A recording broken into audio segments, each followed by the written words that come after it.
افلا یتدبرون القرآن، تدبر قرآن، مولانا امین احسن اصلاحی۔ سورہ الفتح،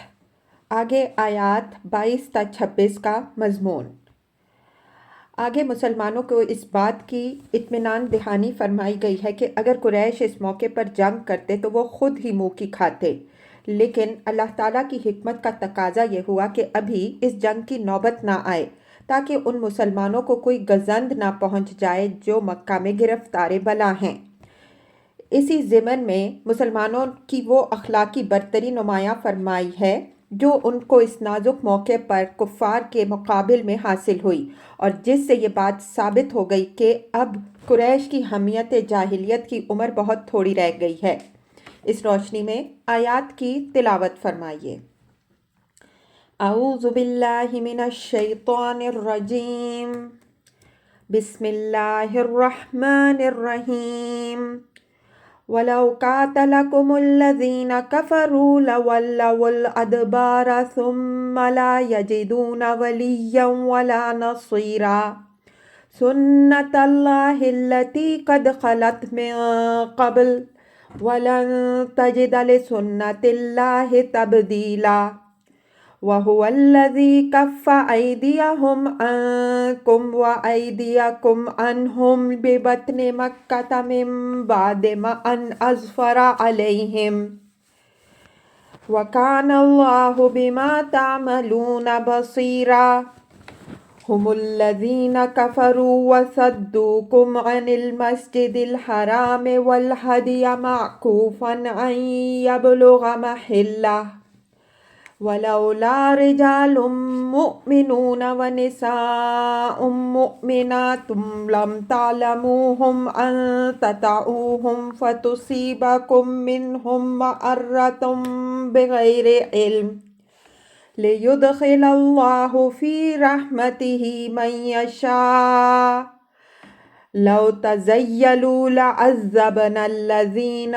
كَفَرُوا مِنْهُمْ عَذَابًا أَلِيمًا إِذْ جَعَلَ الَّذِينَ كَفَرُوا فِي قُلُوبِهِمُ الْحَمِيَّةَ حَمِيَّةَ الْجَاهِلِيَّةِ فَأَنزَلَ اللَّهُ سَكِينَتَهُ عَلَى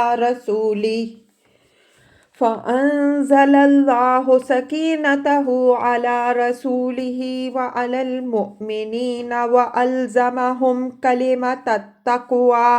وَكَانُوا أَحَقَّ بِهَا وَأَهْلَهَا وَكَانَ اللَّهُ بِكُلِّ شَيْءٍ عَلِيمًا۔ ترجمہ۔ اور اگر یہ لوگ جنہوں نے کفر کیا ہے تم سے جنگ کرتے تو پیٹھ دکھاتے، پھر نہ کوئی کارساز پاتے نہ مددگار۔ یہ اللہ کی ٹھہرائی ہوئی سنت ہے جو پہلے سے چلی آ رہی ہے، اور اللہ کی سنت میں تم کو کوئی تبدیلی نہیں نظر آئے گی۔ اور وہی ہے جس نے روک دیے ان کے ہاتھ تم سے اور تمہارے ہاتھ ان سے وادی مکہ میں، بعد اس کے کہ تم کو ان پر غلبہ دے دیا تھا، اور اللہ دیکھ رہا تھا جو کچھ تم کر رہے تھے۔ وہی ہیں جنہوں نے کفر کیا اور تم کو مسجد حرام سے روکا اور قربانی کے جانوروں کو بھی روکے رکھا کہ وہ اپنی جگہ پر نہ پہنچنے پائیں۔ اور اگر ایسے مومن مرد اور مومنہ عورتیں نہ ہوتے جن کو تم لا علمی میں روند ڈالتے، پس ان کے باعث تم پر لا علمی میں الزام آتا تو ہم جنگ کی اجازت دے دیتے، لیکن اللہ نے یہ اجازت اس لیے نہ دی کہ جن کو وہ چاہے اپنی رحمت میں داخل کرے، اور اگر وہ لوگ الگ ہو گئے ہوتے تو ہم ان لوگوں کو ان میں سے دردناک عذاب دیتے جنہوں نے کفر کیا۔ اس وقت کا خیال کرو جب کفر کرنے والوں نے اپنے دلوں کی حمیت پیدا کی، جاہلیت کی حمیت، تو اللہ نے اپنی تمانیت نازل فرمائی اپنے رسول اور ایمان والوں پر، اور ان کو پابند رکھا تقوی کی بات کا، اور یہ اس کے حقدار اور سزاوار تھے، اور اللہ ہر چیز کو جاننے والا ہے۔ الفاظ کی تحقیق اور آیات کی وضاحت۔ وَلَوْ قَاتَلَكُمُ الَّذِينَ كَفَرُوا لَوَلُّوُا الْأَدْبَارَ ثُمَّ لَا يَجِدُونَ وَلِيًّا وَلَا نَصِيرًا۔ یہ مسلمانوں کو تسلی اور قریش کو تنبیہ ہے کہ خدا نے حدیبیہ کے موقع پر تمہیں جنگ کی جو اجازت نہیں دی تو اس کا سبب یہ نہیں تھا کہ جنگ میں تمہاری شکست کا کوئی اندیشہ تھا۔ اگر جنگ ہوتی تو تم نہیں بلکہ تمہارے یہ حریف ہی پیٹھ دکھاتے اور اس طرح پلٹتے کہ کوئی کارساز و مددگار ان کو سہارا دینے والا نہ ملتا۔ اس وجہ سے ان کے لیے مغرور ہونے اور اس معاہدے کو تمہاری کمزوری پر محمول کرنے کا کوئی موقع نہیں ہے، بلکہ انہیں خدا کا شکر گزار ہونا چاہیے کہ اس نے ان کو حالات پر غور کرنے کی کچھ مہلت دے دی۔ سنت اللہ التی قد خلت من قبل ولن تجد لسنت اللہ تبدیلا۔ یہ اس سنت الہی کی طرف اشارہ ہے جو رسولوں کی تکذیب کرنے والوں کے لیے اللہ تعالیٰ نے ٹھہرا رکھی ہے کہ جب ان کا پیمانہ بھر جاتا ہے تو ان پر ایسی مار پڑتی ہے کہ پھر کہیں بھی وہ پناہ نہیں پاتے، اور یہ سنت ایسی حتمی اور اٹل ہے کہ کبھی اس میں کوئی تبدیلی نہیں ہوتی۔ تمام رسولوں کی تاریخ اس پہ شاہد ہے۔ وَهُوَ الَّذِي كَفَّ أَيْدِيَهُمْ عَنْكُمْ وَأَيْدِيَكُمْ عَنْهُمْ بِبَطْنِ مَكَّةَ مِنْ بَعْدِ أَنْ أَظْفَرَكُمْ عَلَيْهِمْ وَكَانَ اللَّهُ بِمَا تَعْمَلُونَ بَصِيرًا۔ بطن مکہ سے اشارہ حدیبیہ کی طرف ہے۔ یہ بالکل مکہ کے دامن میں ہے، اس وجہ سے اس کو بطن مکہ سے تعبیر فرمایا۔ یعنی اس موقع پر جنگ کی نوبت جو نہیں آئی تو یہ تدبیر الہی کا کرشمہ ہے۔ اگرچہ اللہ تعالیٰ نے تم کو ان کے اوپر غلبہ دے دیا تھا، جنگ ہوتی تو ان کو منہ کی کھانی پڑتی، لیکن حکمت الہی کا تقاضا یہی ہوا کہ ابھی یہ جنگ نہ ہو، اس وجہ سے اس نے ان کے ہاتھ تم سے اور تمہارے ہاتھ ان سے روک دیے۔ وَكَانَ اللَّهُ بِمَا تَعْمَلُونَ بَصِيرًا، یعنی اللہ تعالیٰ سارے حالات کا خود جائزہ لے رہا تھا، اس وجہ سے یہ جو کچھ ہوا اس کی حکمت کے مطابق ہوا اور اس میں تمہاری بہتری ہے۔ من بعد ان اظفرکم علیہم، یعنی اخلاقی پہلو سے بھی تمہاری برتری ان کے مقابل میں نمایاں تھی اور عزم و حوصلہ کے اعتبار سے بھی تم ان پر حاوی رہے۔ یہ امر یہاں واضح رہے کہ جب قریش کو مسلمانوں کے اس جوش و جذبہ کی اطلاع ہوئی جس کا اظہار انہوں نے رسول اللہ صلی اللہ علیہ وآلہ وسلم کے ہاتھ پر بیعت کرتے ہوئے کیا تو ان کے اعصاب ڈھیلے پڑ گئے، چنانچہ انہوں نے فوراً وفد بھیج کر صلح کی بات چیت شروع کر دی۔ اس وفد نے اپنی آن رکھنے کی کوشش تو ضرور کی، لیکن یہ بات بالکل واضح تھی کہ یہ لوگ مسلمانوں سے لڑنے کا دم خم نہیں رکھتے تھے، چنانچہ انہوں نے از خود معاہدے میں یہ بات تسلیم کر لی کہ اگلے سال جب مسلمان عمرہ کے لیے آئیں گے تو وہ 3 دن کے لیے مکہ خالی کر دیں گے تاکہ کسی تصادم کا کوئی اندیشہ نہ رہے۔ هم الذين كفروا وصدوكم عن المسجد الحرام والهدي معكوفا أن يبلغ محله ولولا رجال مؤمنون ونساء مؤمنات لم تعلموهم أن تطؤوهم فتصيبكم منهم معرة بغير علم ليدخل الله في رحمته من يشاء لو تزيلوا لعذبنا الذين كفروا منهم عذابا أليما۔ یہ حکمت بیان ہوئی ہے اس بات کی کہ کیوں اس موقع پر اللہ تعالیٰ نے جنگ نہیں ہونے دی۔ فرمایا کہ اگرچہ قریش کی زیادتیاں بالکل کھلی ہوئی تھیں، انہوں نے دعوت حق کا انکار کیا، اہل ایمان کو مسجد حرام کی حاضری سے روکا اور قربانی کے جانوروں کو ان کے قربان ہونے کی جگہ پہنچنے کی اجازت نہ دی، لیکن ان تمام گستاخیوں اور تعدیوں کے باوجود اللہ تعالیٰ کی حکمت کا تقاضا یہی ہوا کہ ابھی مسلمان ان کے خلاف تلوار نہ اٹھائیں۔ اس کی سب سے بڑی مصلحت یہ تھی کہ مکہ میں ایسے بہت سے اہل ایمان تھے، مرد بھی اور عورتیں بھی، جن سے مسلمان واقف نہیں تھے۔ اندیشہ تھا کہ اگر وہ حملہ کرتے تو کفار کے ساتھ یہ مظلوم اہل ایمان بھی نادانستہ ان کی زد میں آ جاتے، جس سے ان کے اوپر اپنے بھائیوں کے خون کا الزام آتا۔ دوسری مصلحت یہ تھی کہ ان اہل مکہ میں ایسے لوگ بھی بہت سے تھے جو اگرچہ ابھی ایمان نہیں لائے تھے لیکن وہ ایمان کے قریب تھے۔ اللہ تعالیٰ نے چاہا کہ ان کو بھی اپنے دامن رحمت میں لے لے۔ لو تزیلوا لعذبنا الذین کفروا منہم عذابا علیما۔ فرمایا کہ اگر یہ اہل ایمان ان سے الگ ہو چکے ہوتے تو اللہ تعالیٰ کفار قریش کو اپنے دردناک عذاب کا مزہ چکھا دیتا۔ اس دردناک عذاب سے مسلمانوں کا حملہ بھی مراد ہو سکتا ہے، اور اس طرح کا کوئی عذاب بھی جس طرح کا عذاب پچھلی قوموں پر آیا۔ ان کے حالات میں آپ پڑھ آئے ہیں کہ جب انہوں نے رسول کی تکذیب کر دی تو اللہ تعالیٰ نے اہل ایمان کو ان کے اندر سے الگ کر لیا اور باقی پوری قوم کو تباہ کر دیا۔ اس آیت سے یہ بات واضح طور پر نکلتی ہے کہ اگر مسلمانوں کو کسی ایسی قوم سے جنگ کرنی پڑ جائے جس کے اندر مسلمان بھی ہوں تو انہیں حتی الامکان یہ کوشش کرنی ہوگی کہ مسلمانوں کو کوئی گزند نہ پہنچنے پائے۔ البتہ اگر دشمن اس سے کوئی فائدہ اٹھانے کی کوشش کرے، مثلاً وہ مسلمانوں کو مسلمانوں سے لڑنے کے لیے محاذ پر لا کھڑا کرے یا اپنے کو بچانے کے لیے ان کو سپر کے طور پر استعمال کرے، یا مسلمان خود ہی وطنی عصبیت یا کسی دنیاوی مصلحت سے مسلمانوں سے لڑنے کے لیے آ کھڑے ہوں، تو ان حالات میں اسلام اور ملت کے مجموعی مفاد کو پیش نظر رکھنا ضروری ہوگا، اگرچہ اس سے مسلمانوں کے کسی گروہ کو نقصان بھی پہنچ جائے۔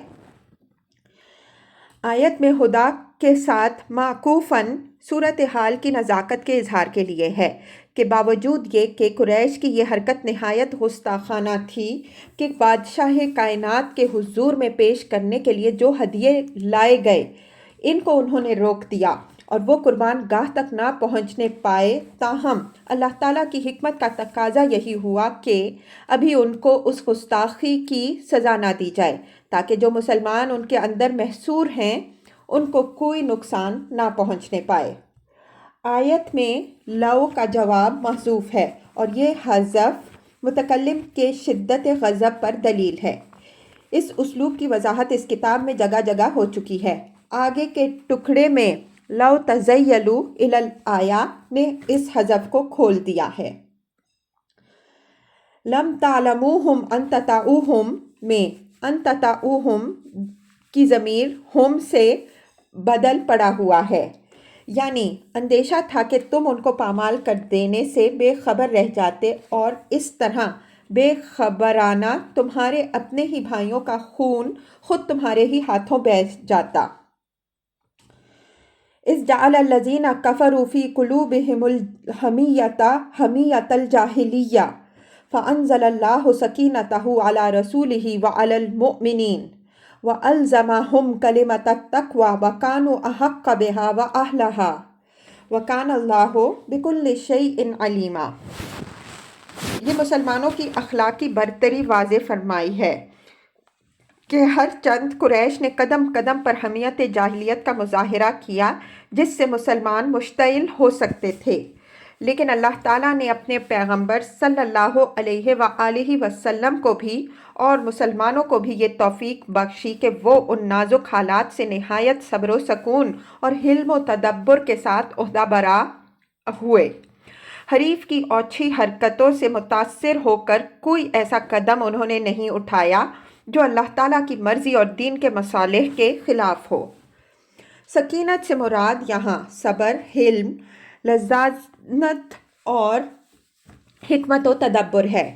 اجتماعی زندگی میں ایسے مراحل بہت پیش آتے ہیں جب کسی جماعت کے حلم و تدبر کا نہایت سخت امتحان ہوتا ہے۔ ایسے مواقع پر اگر جماعت حریف کے رویے سے مشتعل ہو کر کوئی عاجلانہ قدم اٹھا دے تو اس سے اصل مقصد کو ناقابل تلافی نقصان پہنچ جاتا ہے۔ اللہ تعالیٰ کی توفیق ہی سے یہ بات حاصل ہوتی ہے کہ ایسے امتحانات سے کوئی جماعت اور اس کے لیڈر حسن و خوبی سے عہدہ برا ہوتے ہیں، اور یہ توفیق ان لوگوں کو حاصل ہوتی ہے جو ہر حال میں اپنے رب سے وابستہ رہتے ہیں۔ حمیۃ الجاہلیہ سے اشارہ قریش کے لیڈروں کی ان حرکتوں کی طرف ہے جو انہوں نے حق و عدل کے بالکل خلاف محض اپنی ناک اونچی رکھنے کے لیے کیں۔ مثلاً ان پر یہ حقیقت واضح تھی کہ حضرت صلی اللہ علیہ وسلم صرف عمرہ کے لیے تشریف لائے ہیں، جنگ کا نہ آپ صلی اللہ علیہ وآلہ وسلم کے دل میں کوئی خیال ہے، نہ اس کا آپ صلی اللہ علیہ وآلہ وسلم کے پاس کوئی سامان ہی ہے، لیکن اس کے باوجود وہ کسی طرح آپ صلی اللہ علیہ وآلہ وسلم کو اللہ کے گھر میں داخل ہونے اور اس کے حضور میں اپنے لائے ہوئے ہدیے پیش کرنے کی اجازت دینے پر راضی نہ ہوئے۔ حضور صلی اللہ علیہ وآلہ وسلم نے اپنے جو سفیران ان کے پاس اپنی آمد کی غرض سے آگاہ کرنے کے لیے بھیجے، ان کی سفارتی حیثیت کا نہ صرف یہ کہ انہوں نے کوئی احترام نہیں کیا، بلکہ ان میں سے ایک سفیر کے وہ قتل کے درپے ہو گئے اور دوسرے کو انہوں نے اس طرح لے تو لال میں رکھا کہ مسلمانوں کے اندر یہ افواہ پھیل گئی کہ اس کو بھی انہوں نے قتل کر دیا ہے۔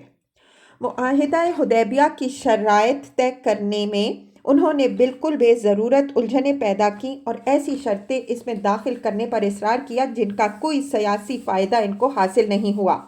بس وقتی طور پر ان کو یہ تسلی ہو گئی کہ ان کی بات اونچی رہی۔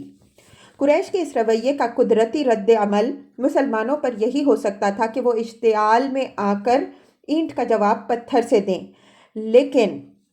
اللہ تعالیٰ کی نازل کردہ سکینت کے فیض سے وہ اللہ اور رسول صلی اللہ علیہ وآلہ وسلم کے فیصلے پر راضی رہے۔ وَأَلْزَمَهُمْ كَلِمَةَ التَّقْوَى، یعنی قریش کی ان تمام اشتعال انگیز حرکتوں کے باوجود اللہ تعالیٰ نے مسلمانوں کو کلمہ تقویٰ کا پابند رکھا۔ کلمہ تقویٰ سے مراد پیغمبر صلی اللہ علیہ وآلہ وسلم کے سامنے جانثار صحابہ رضی اللہ عنہم اجمعین کا یہ اعتراف و اعلان ہے کہ رضیت باللہ ربا وبمحمد رسولا وبالاسلام دینا۔ یہی کلمہ شیطان اور اس کے ایجنٹوں کی وسوسہ اندازیوں کے مقابل میں ہمیشہ صداقت شعار اور باوفا مسلمانوں کی سپر رہا ہے۔ مسلمانوں کے سامنے جب کبھی ایسے حالات پیش آئے کہ انہیں رسول کی کوئی بات بظاہر خلاف مصلحت محسوس ہوتی ہے تو انہوں نے اس کو ایک وسوسہ خیال کیا اور اس وسوسہ کو اسی اعتراف سے رفع کیا۔ یہی عظیم کلمہ اس نازک موقع پر بھی مسلمانوں کی ڈھال بنا اور وہ رسول کے فیصلے پر راضی رہے، اگرچہ ان کے جذبات اور ان کی امنگوں کا مطالبہ کچھ اور تھا۔ وَكَانُوا أَحَقَّ بِهَا وَأَهْلَهَا،